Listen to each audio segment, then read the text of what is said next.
kung walang tinatago, walang ginawang mali, 'di ba, madaling humarap sa kahit anong forum. Pero ito pong si Vice President Sara Duterte, never yata itong haharap sa kanyang impeachment trial. Style bulok talaga. Yung diskarte, hindi haharap pero babanatan patuloy ang gobyerno. Sisiraan ang gobyerno, sisiraan si Pangulong Bongbong Marcos kasama ng mga nagpo-prosecute sa kanya na mga mambabatas. Kung tutuusin nga, dapat confident na siya dyan eh. Bakit? Eh, ang dami niyang kakamping mga senador. Baka hindi nga makakuha ng 16 na boto para i-convict siya. Kaya ibig sabihin, maa-acquit siya. Pero bakit ayaw humarap? Kasi baka may tinatago. Baka meron talagang ginawang mali. At ayaw niyang makita iyon ng publiko. Balikan po natin. Ito pong nakaraan sa impeachment trial ni Sara Duterte. Backgrounder tayo ulit mga tol. Siya po ay na-impeach noong May 12, kung hindi tayo nagkakamali, no? O May 11. Kasabay po ng pagbabago sa liderato ng Senado, i-correct nyo ako kung mali ako mga tol, nakakuha po ito ng mahigit sa 260 boto diyan po sa Kamara. Higit na mas marami. Doon po sa naunang 215 lamang na pumirma para po siya ay i-impeach. At ganun nga po, umakit na po yan sa Senado, nagkaroon na po ng pagdinig na una yung Articles of Impeachment number 4 kaugnay po ng pagbabanta sa buhay ng Pangulo, ng unang ginang at ng dating Speaker. Inilatag po ng prosecution ang kanilang mga ebidensya sa pamamagitan ng mga testigo. Ang mga testigo na pinaresenta ng prosecution ay sina Attorney Lotok, ang NBI senior agent na si John Mark, nakalimutan, Kalilong, kala ko makakalimutan ko bigla eh, and si Attorney Melvin Matibag, ang direktor ng National Bureau of Investigation. Dahil po sa maayos na pagpepresenta ng prosecution para patunayan na talagang sinabi ni Sara Duterte ang pagbabanta sa buhay ng Pangulo, ng unang ginang at ng dating Speaker, eh hindi na po pinatagal pa ng prosecution. Tinipid na po nila yung pagpepresenta pa ng mga ebidensya at testigo. Dahil para po sa kanila, na-establish na po nila yung kinakailangan na makita ng korte. At yun nga po, yung paglabag sa konstitusyon nitong si Sara Duterte, kahit hindi yan ituring na high crimes, pero naniniwala ang marami na yan po ay betrayal of public trust. Hindi kasi dapat sa isang vice-presidente ang mga ganong pananalita, no? Ganong mindset. Paano mo pagkakatiwalaan ang nakaupong vice-presidente, lalong-lalo na nangangarap itong maging presidente sa hinaharap, tapos ang kanyang isipan ay may aspetong kriminal. Biruin ninyo, sasabihin niya o sinabi niya sa mga nakalipas na panahon na gusto niyang pugutan ng ulo, gilitan ng leeg si Pangulong Bongbong Marcos, hukayin ang bangkay ng dating Pangulong Marcos Sr. at itapon sa West Philippine Sea at pagbantaan ang buhay ng tatlong individual, no other than the President. Kung nagagawa niya yon sa sa presidente mismo at sa asawa nito at sa dating speaker, how much more sa pangkaraniwang Pilipino?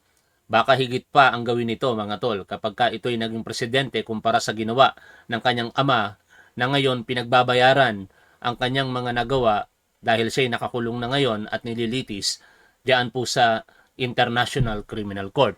Pakinggan po natin ang naganap o nagaganap pang press conference, kung tawagan ay Saturday News Forum, no, sa House of Representatives, at hindi na po natin papanoorin at re-reaksyonan yung naging mensahe ng hindi naman related sa impeachment na secretary po natin from DMW. Ang pakinggan po natin dito ay ito pong si Congressman Chua, ang isa po sa tumatayong prosecutor kaugnay ng first articles of impeachment, at ito'y tungkol po sa confidential funds.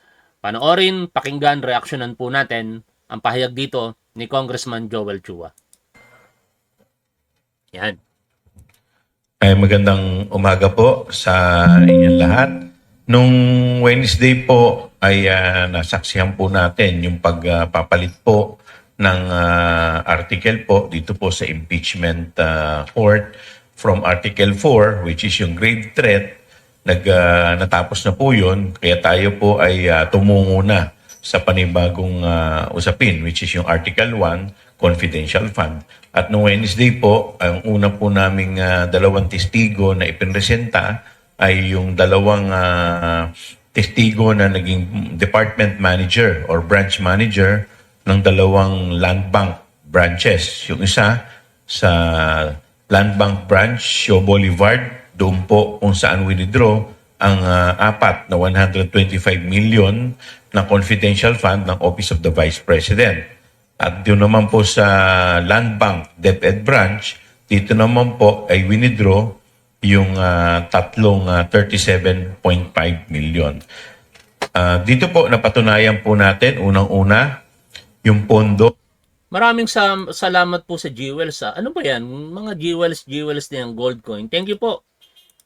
Ay galing po sa public fund. Dahil ito po ay dinrown doon po sa National Treasury. Pangalawa, na ito po ay winidraw insofar as yung OBP, 125 million in cold cash. Okay. So buong 100 Reaction na natin yon. Yung presentation nila ng witness nung day 10 ng day 10 ng impeachment trial nitong si Sara Duterte. At alam niyo mga tol, sa totoo lang, wala namang illegal sa pag-withdraw ng OBP. No? Though anang DepEd, though unusual po 'yon. No, kasi wala namang confidential funds na ganun kalaki even ang OBP sa mga nakalipas na panahon.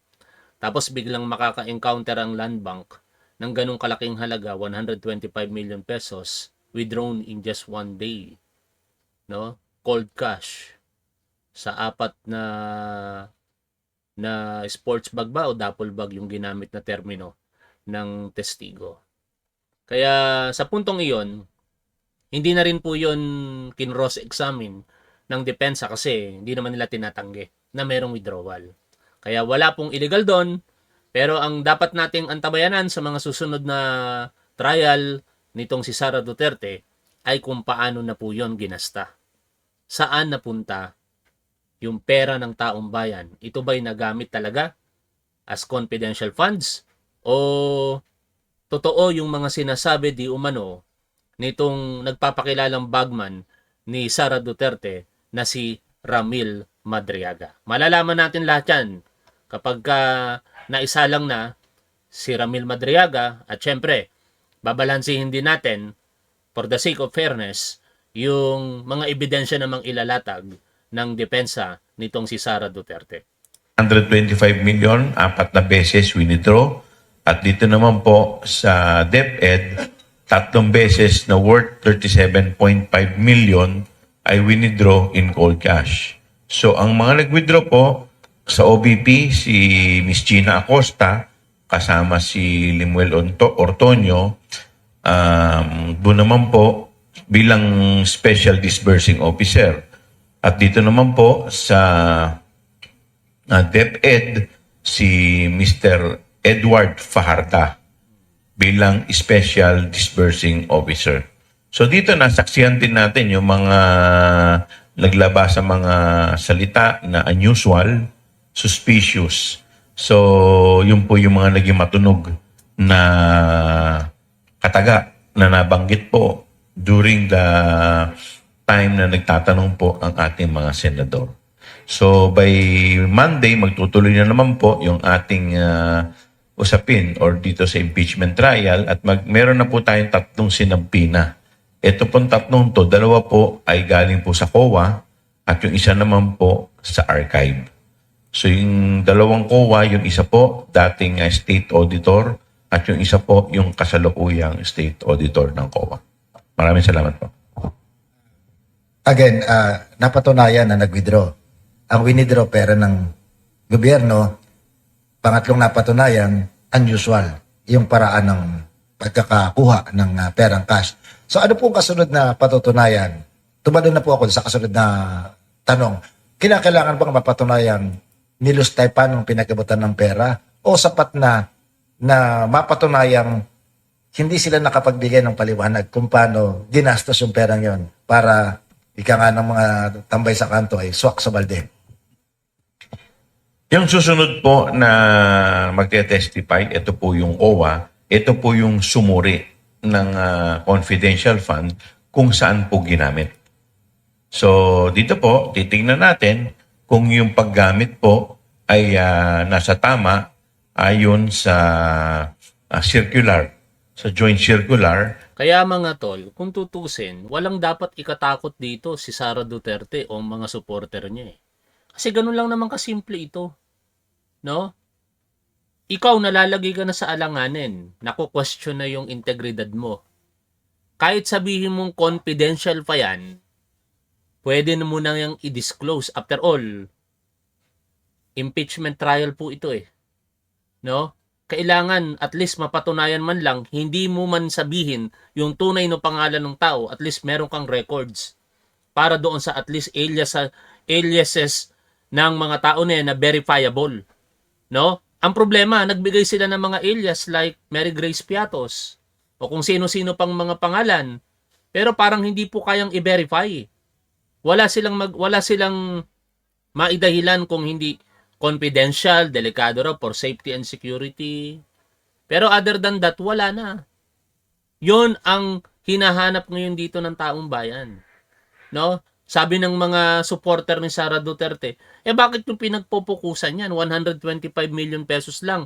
625 o 612.5 million pesos lang yan kumpara sa mga bilyon-bilyong ninakaw sa flood control project anomalies.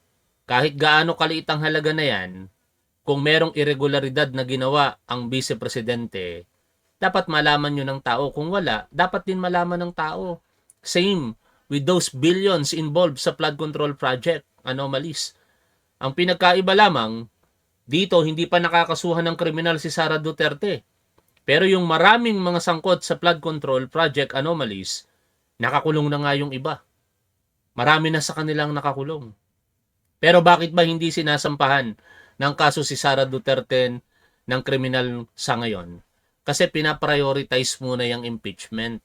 Meron kasing mga legal hurdle kung tawagin nila or question particular sa pagpapataw kung sakasakali ng parusa. Hindi naman maikakaila na pwedeng sampahan ng kaso ang Vice President. Pero katulad ng sinasabi ni Ombudsman Boyong Remulla, paano mo ngayon yan pipigilan, paano ngayon makakapagtrabaho ang Vice Presidente kung ito'y ikukulong mo? No? Dahil ang nakalagay sa konstitusyon, pwede lamang siyang matanggal sa kanyang posisyon bilang Vice Presidente kung sa pamamagitan ng impeachment o sa ibang kaparaanan na tinadhana ng saligang batas, namatay, incapacitated, nag-resign. Kaya yun yung mga problema ngayon dito. Do not compare yung mga bagay-bagay na hindi maikukumpara sa isa't isa. No, para kayong nagkukumpara ng mansanas at orange eh. No? May kanya-kanyang katangian. Dito, pinagbibintangan si Sara Duterte na hindi ginamit ng tama ang confidential funds. Napakadali lang patunayan yan sa parte ng depensa kung tutuusin eh. Pero syempre, hindi sa kanila ang pagpapatunay. Pero kung ako, aakusahan mo ako niyan, sige, tapusin nyo na yung presentation of evidence ninyo. No? Tapos pagdating sa amin, ganito lamang kasimple kasi di naman namin ginawa yan. O ito na, yung mga patunay na si Mary Grace Piatos, totoong tao yan. Alias niya lang yan at napunta talaga sa kanya yung halaga as confidential funds and the rest na mga pinangalanan pa po nila. Pero ang problema pa, mukhang hindi lang yun ang nakita din ng COA kasi. Kaya nga naka-receive po ito ng notice of disallowance eh. Ipinababalik na sa Office of the Vice President yung bahagi ng 125 million pesos na sa tingin ng COA disallowed. Although ngayon nasa Korte Suprema yan kaya wala pa talagang finality. Pero sa COA tapos na ang usapin. O tuloy po tayo sa pakikinig po dito kay Congressman Chua. Na inilabas kung paano gagamitin dapat yung confidential fund. balik lang po ako dun sa naging investigasyon ng House of Representatives sa Quadcom pa nun eh. Hindi ko po naalala na tinanong at kung ano ang paliwanag nung pinag-abutan ng perang yon, yung dalawang colonel yata yon, yung dalawang bodyguard.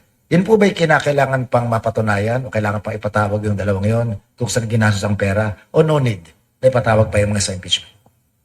Ito po hindi na kailangan dahil the mere fact na inabot mo yung pera doon sa hindi naman dapat o otorisado na humawak ng pondo ng confidential fund, doon lang meron ng problema. Malversation na yun eh. So, dapat po natin isip, ito po yung pera. Hindi po lahat ng tao ay otorisado na humawak. Meron na namang nagkiklaim ng price natin mga tol. Yung kanyang Facebook profile ay kaduda-duda. Walang Facebook friends. May nakalagay 3,900 friends pero kaduda-duda. At ngayon, iba yung kanyang GCash number na ibinibigay. Nag-provide naman siya ng identification. Kaso lang, napakadali na pong mag-create ngayon ng mga ID pamamagitan po ng AI eh. Kaya tatawagan ko. Lahat ng mga mananalo, tatawagan ko.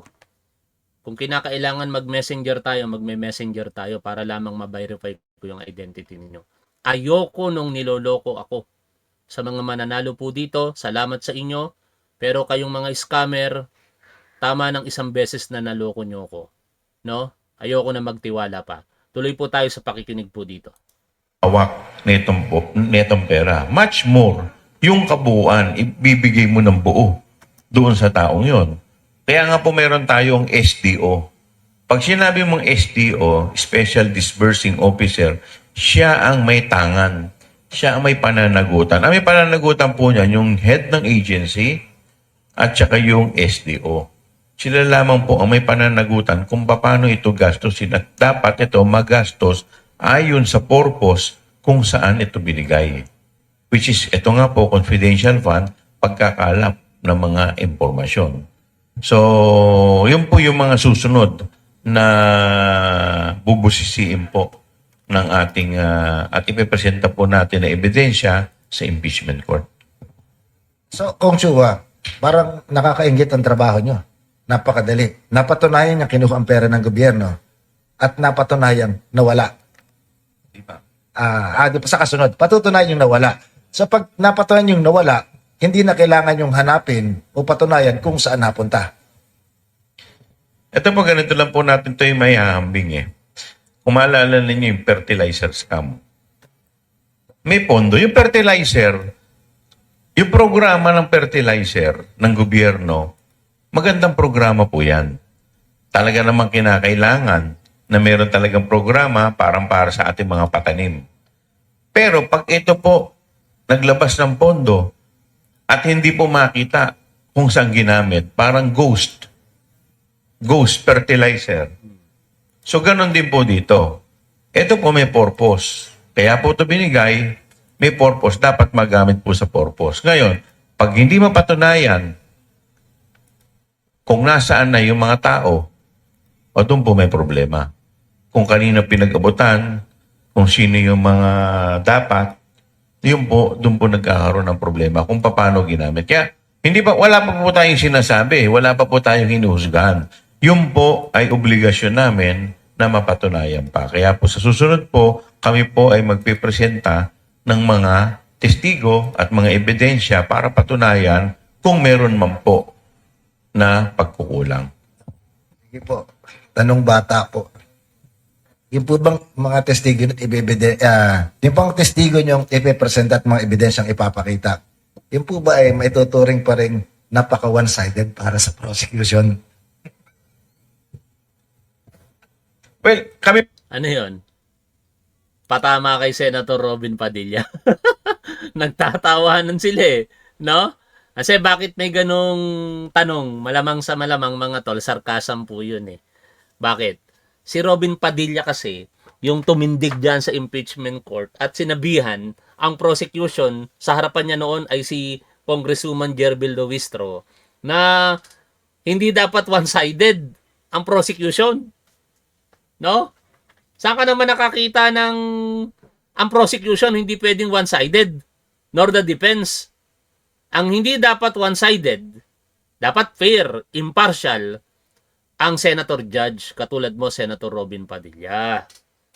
Alam naman natin na kahit saang forum, basta meron pong pinoprosecute, no? O saang mang korte merong pinoprosecute, ang side ng prosecution ay para idiin yung kanyang kalaban. Ganon din naman yung depensa. Pabulaanan yung sinasabi ng prosecution. Pinapagana kasi nitong si Senator Robin Padilla yung kanyang katalinuhan eh. Kami po kasi ang namin, ang trabaho namin, maipakita muna yung ebidensya base po sa nakasaad dito sa ating article. So, ang depensa naman po, ang trabaho naman po nila para depensahan yung ating respondent, yung kanilang kliyente, which is yung OBP. So, yun po talaga yung aming trabaho. Pero syempre, ang purpose naman po talaga natin dito ay maipakita yung hustisya. So, dun lamang po. At this point, let's take a 2-minute break. Okay. Oh, 2 minutes break. Di-advance Sige, break natin. muna tayo ng 2 minutes. Advance May natin. aayusin na sa ating tech. Yan. Okay? I remember yung Quadcom hearings, parang yung pera binigay dun sa dalawang security Opo. Ba't iba ngayon ang kwento? Hindi, wala pa po. Wala pa po tayo dun sa kwento. Dahil nandito pa lang po tayo sa, kumbaga, appetizer pa lang. So ngayon, nandito pa lang tayo sa pag-withdraw ng pondo. So yung susunod po na ipepresenta natin, Huwag excited. Excited to nagtatanong eh. Pero syempre, maganda rin naman kasi malaman natin ahead of time. ay yung po yung mga representante po ng COA na sumuri ng kung paano ginamit ito pong pondo sa confidential fund. I distinctly remember na gano'n ang kwento eh. Na yung dalawang chief security ni... Hindi pa po kasi natin pinipresenta yung SDO. So wala pa po. Nagsisimula pa lang po kasi tayo. Parang sila mismo yung kumuha ng pera eh. Tapos, it went to parts unknown. Di ba? Yung pong pangyayaring ito, no, may impormasyon pa na nakuha kayo sa Quadcom na hindi na kailangan gamitin dito sa impeachment trial na ito. May mga impormasyon po ba kayo nakuha doon sa Quadcom tungkol dito sa confidential fund? Ito yung mga testimonya doon na hindi na naman kailangan ipresenta. Well, basically ngayon kasi po, meron po kami mga list of witnesses. Kagaya rin po doon sa bribery. At kung makikita nga natin, no, kung titingnan natin talaga yung scheduled trial, 62 yung hiningi namin at 30 doon sa defense. Kaya nga sabi nila baka hanggang next year nag-hearing pa rin tayo. Pero kasi kami po, once na na-meet na namin, sa tingin namin matibay na yung ebidensya at yung mga ebidensya ay magdadagdag lamang ng tibay. Siyempre ayaw naman po natin ng mahabang proseso o hearing. As much as possible, gusto natin matapos na itong proseso nang sa ganon ay ma-decisionan na kung ano talaga yung... Ganun lang yun mga tol eh. Kung ako kay Sara Duterte, total, pretty sure naman ako na kakampi sa akin itong mga senador. Kahit yung nakakulong, considered as acquittal na yon. Sige, bilisan na natin. Diba? Para magkaalaman na. Pero bakit parang dinidelay na nila ng dinidelay ang proseso? Nagmamadali na nga ang prosecution, pero pagdating sa depensa, napakatagal katulad nung nangyari sa Articles of Impeachment number 4. Diba? Ang tagal-tagal i-cross-examine, paulit-ulit lang yung defense lawyer. Buti nga dito si Attorney Fowa, sa bagay, di naman nila kailangan i-cross-examine dahil yun naman talaga ang katotohanan doon. Hindi nila pwedeng i-deny na hindi sila nag-withdraw ng ganung halaga. Kaya nag-manifest lang sila at nag-stipulate. Oo. Ebidensya ang magsasabi para mapaniwalaan ng taong bayan na wala kang kasalanan, Sara Duterte. Huwag niyong supilin ang ebidensya na yan. Katulad nitong mga bank at tax records. Mukhang nais pa nilang dalhin na naman sa Korte Suprema. O, tingnan natin kung ano ang magagawa nila sa bagay na yon. Dahil sa ating pagkakaunawa, sa mga pinapaliwanag po ng mga abogado tungkol sa bagay na yan, maliwanag daw po ang exemption. No? Na kapag ka impeachment trial ang pinag-uusapan, ang mga bank at tax records na yan ay pwedeng buksan, lalo na yan ay pinayagan na ng ating Pangulong Bongbong Marcos. Magiging hatol ng ating mga senator judges. Kaya nga po kami, kagaya po dun sa sa threat, sa kaso ng threat, nung supposedly mga 11 po yata yung mga testigo nila, pero after presenting 3 witnesses, napatunayan na namin yung purpose na gusto namin makuha. So tumigil na po kami. So ganoon din po dito. We have more or less mga 13 witnesses. So kung mas-shorten po namin yung proseso, let's say after presenting 8 or 9 witnesses, tingin namin solid na. So we can move on to the next article. Kasi kung iisipin po natin, 4 po itong article. Pagkatapos po namin ipresenta yung 4 na article, yung defense naman po ang magpepresenta ng kanilang mga testigo para sa mga kada article din po. So medyo hahaba po yan. Kaya nga po gusto natin as much as possible malimit yung testigo, pero hindi naman po ibig sabihin pag sinabi nating malimit, magsasuffer yung tibay ng ebidensya. Pwede bang bumoto na ang senator judges sa conclusion halimbawa ng isang article? Yung grave threats. Pag naka-respond na yung defense, can somebody move to Ganito po ang magiging proseso niyan. So ang magiging proseso po niyan, ipepresenta muna ng prosecution yung 4 na. Kung hindi po, unless, of course, meron po kaming i-waive na isang article. Kunwari, 1 o 2. Sa tingin namin, pagkatapos ipresenta yung 2, matibay na, pupunta na po tayo sa defense. Pagkatapos po magpresenta ng defense sa 3 o 4 na article na aming pinresenta, saka pa lamang po magbubutuhan ang mga senator judges kada article. Ang kinakailangan lang po dito ay isang article lang ang makuha namin. Hindi po ibig sabihin nun, yung 4 o yung 3 article, kailangan lahat po makakuha ng numero. Ang kinakailangan lamang po ng 2/3 ay isang article. Malinaw yan, of conviction. Isang article lang.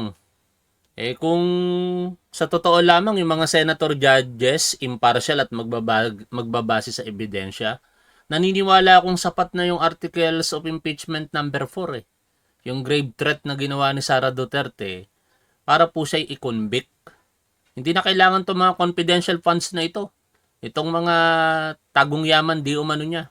At yung panunuhol. Pero dahil nga 4 yung reklamo sa kanya, iniisa-isa tuloy ngayon.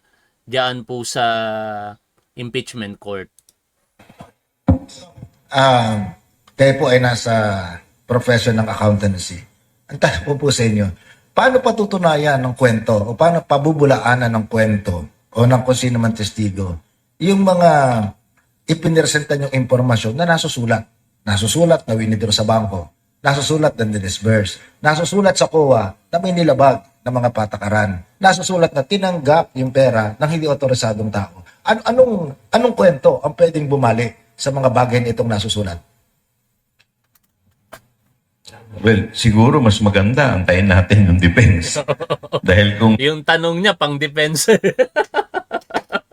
Alam namang sabihin ni Congressman Chumayo against their interest dyan. Anyway, pakinggan natin patuloy ito.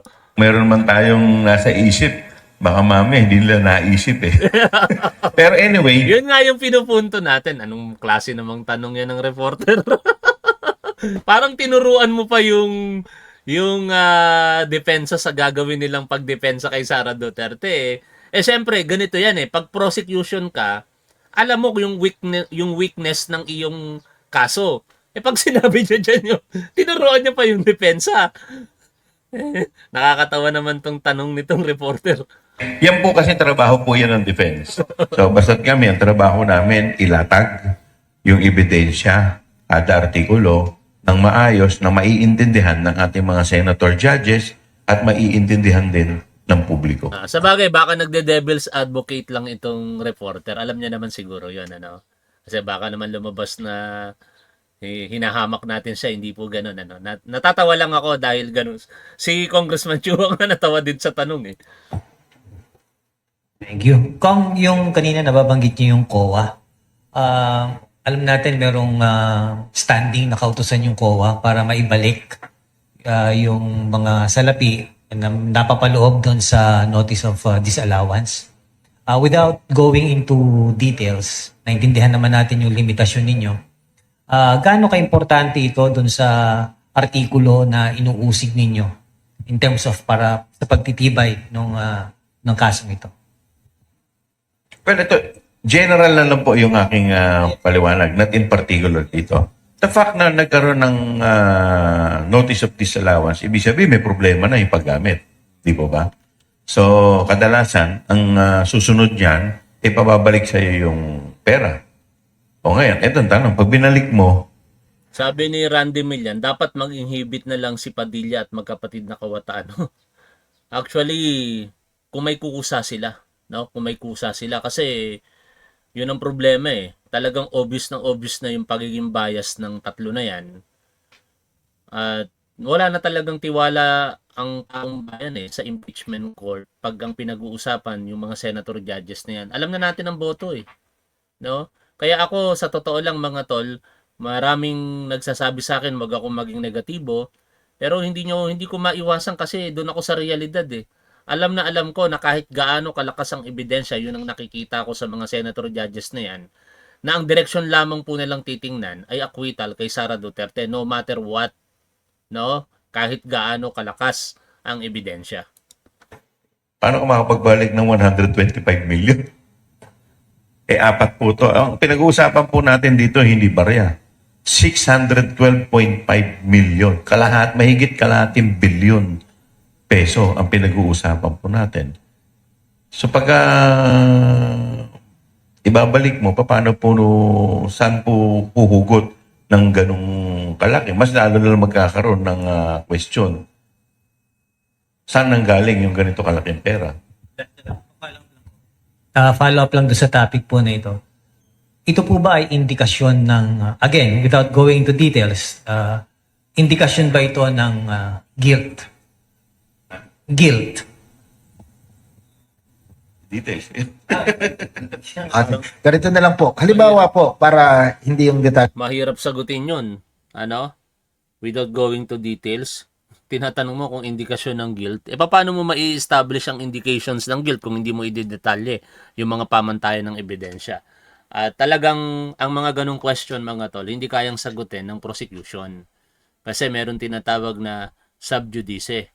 No, na yung mga parties involved dito hindi dapat pinag-uusapan yung merito ng kaso. Nagpaalala na nga dyan ng presiding officer na si Senator Judge Chis Escudero eh. Pwede kasing makontempt ang sino man sa kanila kapag ka nag-uusap-usap sila sa usapin ng merito ng kaso. Pero tayo, wala namang problema. No, hindi tayo parties involved diyan. Bahagi po ito ng ating karapatan sa malayang pamamahayag. Kung ina-appreciate natin sa articles of impeachment number 4 na guilty na si Sara Duterte, walang problema yon sa impeachment court. Bawat Pilipino, ganun din naman sila. Sa parte ng mga sumusuporta kay Sara Duterte, tinitingnan nila yon na hindi sapat ang napatunayan doon o ang sinabi doon ng prosecution para patunayan na may kasalanan itong si Sara Duterte. Tingnan natin muli ito pong tanong ng isa pang reporter. ng kaso. Ako ay pinagbibintangan na naglustay o nagwaldas ng pera. Sabi ng COA, ibalik mo ito kasi may notice of disallowance ka. Ibinili ko yung pera. Hindi po ba sa usapang pilosopo, di napatunayan tama ang bintang sa akin kasi ibinalik ko eh. Hindi ko na lang po sasagutin. Hirap din. Yung sa No? Mahirap talaga sagutin yun. Pero tayo sasagot, di naman tayo involved dyan eh. No? Ako ang nakikita ko mga tol, yung pagbabalik ng pera, kung tutuusin, hindi rin naman ibig sabihin nun, ginamit mo sa mali yung pera. No? Pero ang unang-una kasing tanong doon, saan manggagaling yung ibabalik mo? Kasi kung may maibabalik ka, di ibig sabihin hindi mo ginasta yung pera. sa puntong hindi mo paggasta ng pera, mali pala ako, i-correct ko yung sarili ko, meron ng mali sa ginawa mo. Ikinokorek ko yung sarili ko. The moment na ibalik mo yung pera, ang presumption, tinago mo lang yung pera, which is mali. No? Kung nagasta naman yung pera tapos sa abonuhan mo, parang lumalabas na inaamin mo rin na may pagkakamali kaya ito binabalik mo. Yan naman ay ordinaryong opinion lang sa akin mga tol. Titingnan natin kung ano talaga ang kahihinatnan ng impeachment trial na ito ni Sara Duterte sa mga susunod na pagkakataon. Lahat kasi dito is yet to be seen pa. Kaya sa puntong ito, maraming salamat sa 590 na manonood po natin mula po sa YouTube lamang. At tayo po idadako na dito po sa ating raffle para sa 2 t-shirt. Ngayon, para masigurado natin yung nananalo, tatawagan natin ngayon. Meron kasing nagbigay dito na ito, katulad nito. Wag na muna natin entertain to. Nagtatanong kagad sa... Maghintay po kayo ng post po sa Facebook, saka sa YouTube para sa August 31. Ito, tawagan muna natin yung... Nasaan na yun? Ito. Tawagan natin, yung nagki-claim ng price. Number you have dialed is either unattended or out of coverage area. Please try your call later. Ito yung binigay niyang GCash. Okay. Tumatawag po ako ngayon. Hindi matawagan number. Sa mga nagbabalak dyan na lokohin pa si Top 1, hindi na kayo makakalusot sa akin. Anyways, dako po tayo dito sa meron pong nanalo ng t-shirt Medyo may pangangailangan sana sila. Kaso lang, ayoko naman pahintulutan yung conversion sa cash. No? Maliit na halaga nga lang yung hinihingi. Sabi niya, i-cash mo na lamang. Kaya ang sabi ko, hindi po convertible sa cash yung t-shirt. Kung pwede lang sana natin gawin, kung meron dyan na willing na bilhin yung t-shirt, isend nyo yung pera dun sa tao tapos ipapadala namin sa inyo yung t-shirt. Kaso lang, syempre mahirap pa yung sistema. Kaya ang sinabi ko na lamang po dun sa nanalo kanina ay pasensya na at hindi po convertible sa cash yung t-shirt. Anyway, dito po tayo. Good luck sa 2 mananalo mga tol. Good luck sa 2 mananalo. T-shirt po ito T-shirt, red t-shirt. Ang mga sizes po natin na pwede pa nyong pagpilian ay medium, large, saka XL. No, medium, large, saka XL. Parang meron yatang 2 o 3 small akong inilagay pero di ko tanda. Basta mamaya tingnan natin kung sino yung mga unang magme-message na talagang nanalo. Wag na kayong magtangka mga scammer, Nalokohin pa uli si Top 1. Tama na yung isang beses ninyo ako naloko. Okay? 1 is enough, 2 is too much. Sabi nga. Eto na. Ba't ayaw? Yan, sinapol ko pa lang pala.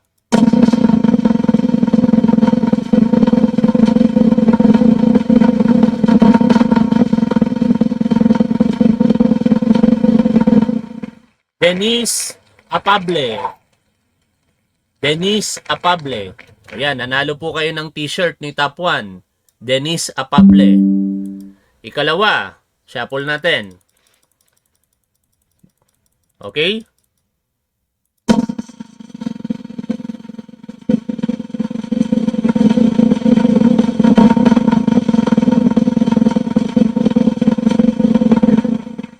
Carolina Lewis. Mukhang sa ibang bansa nakatira to Carolina Lewis.